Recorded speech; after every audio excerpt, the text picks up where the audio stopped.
올 들어 극단적 기후재앙이 잇따르고 있다고 하죠. 연초 미국을 강타했던 극심한 혹한 또 폭설, 필리핀을 강타했던 슈퍼태풍, 미 서북부와 캐나다 서부의 극한 폭염과 대형 산불, 서유럽, 중국에선 강수량의 역사를 새로 쓰는 최악의 홍수가 발생을 했습니다.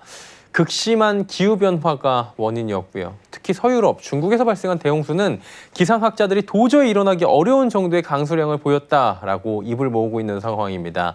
자, 오늘은 올해 대홍수 경제 피해에 대해서 알아보도록 할 텐데요. K웨더의 반기석 센터장과 오늘도 함께하도록 하겠습니다. 어서 오세요. 네, 안녕하세요. 예. 이게 비가 어느 정도 왔는지 지난번에 그냥 여담으로 저한테 방송 들어오기 전에 설명을 해주신 기억이 나요. 네. 어마어마하게 왔었다고 하는데 큰 피해를 입었겠죠? 아, 네, 그렇습니다. 이번에 이제 서유럽에 내렸던 이 호우, 예. 호우 같은 경우 1시간에 154mm, 와. 그다음에 중국 대홍수에서는 201mm가 쏟아졌는데요. 예. 말씀하신 것처럼 저도 예보관으로 오랜 세월을 일했는데 1시간에 이 정도 비가 내린다는 것이 어느 정도인지 저는 상상이 안 됩니다. 네. 그만큼 정말 엄청난 양의 비가 내렸다는 건데요. 이 정도 비가 서울시에 내리면 어땠을까 생각을 해보니까 그냥 뭐 끔찍하다. 잠기나요, 이 정도면? 다 잠기죠. 심각. 생각이 들었습니다. 예. 7월 14일과 15일 서유럽 상공에서 강력한 폭풍이 정체하면서 벨기에, 독일, 룩셈부르크, 스위스, 프랑스, 네덜란드에 아주 기록적인 비가 내렸는데요. 독일에선 시간당 154mm의 독일 역사상 가장 많은 호우가 쏟아지면서 아흐르강, 불메강, 뒷셀강이 기록적인 수위로 2을 넘었고요.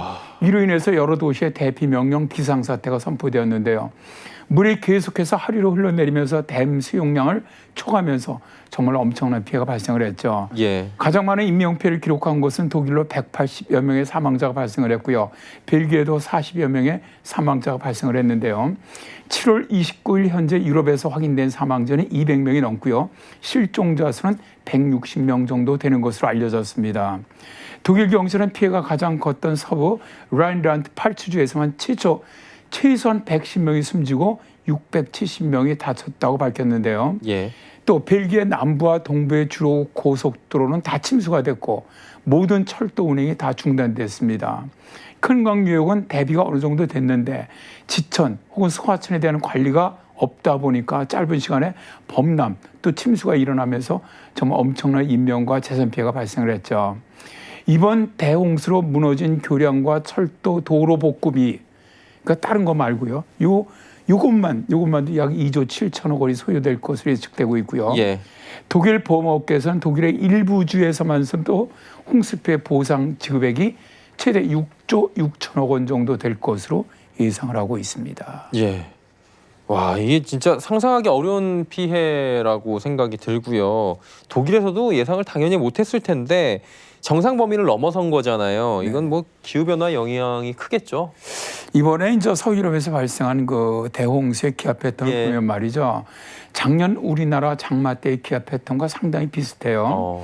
대기 상공에 아주 차고 강한 저기압이 위치해 있다 보니까 강력한 대기 불화정이 만들어졌고요. 예상하기 어려울 정도의 폭우가 쏟아진 건데요. 이런 기압 패턴은 정체하는 특성을 가지고 있기 때문에 또 다른 폭우를 만들어냅니다.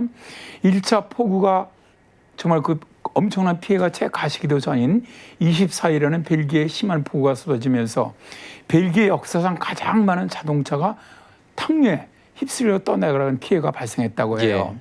벨기에 왈롱주 정부는 홍수 피해 복구에 약 2조 7,100억 원이 필요하다고 하면서 피해 가정들이 보험금을 받기 전에 비상사태를 일단 돕기 위해서 주정부는 피해 가구마다 각각 339만 원씩을 지급하는 다급한 어떻게 이런 필요를 좀 충당할 수 있도록 했는데요. 예.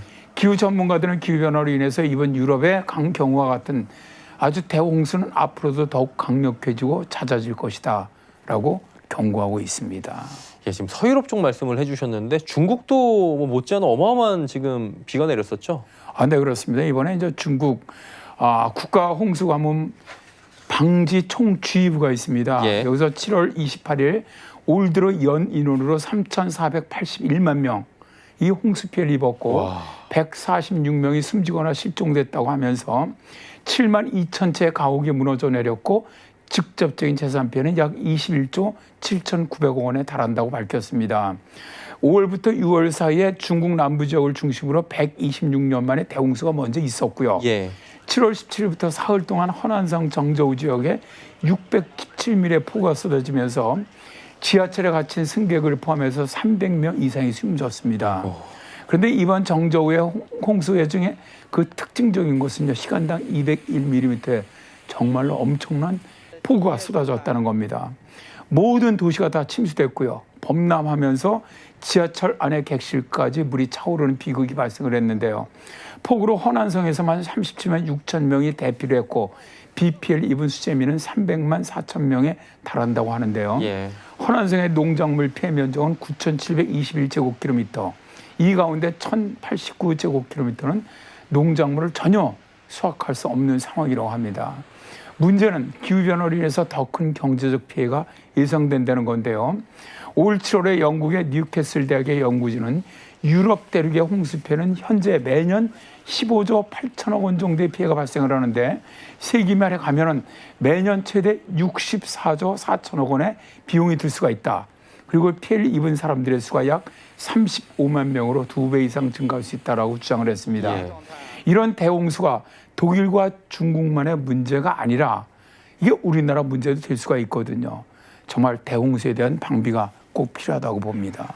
예, 오늘은 기후변화로 강력해진 대홍수에 대해서 한번 짚어봤습니다. K웨더의 반기성 센터장과 함께했습니다. 고맙습니다. 네, 감사합니다.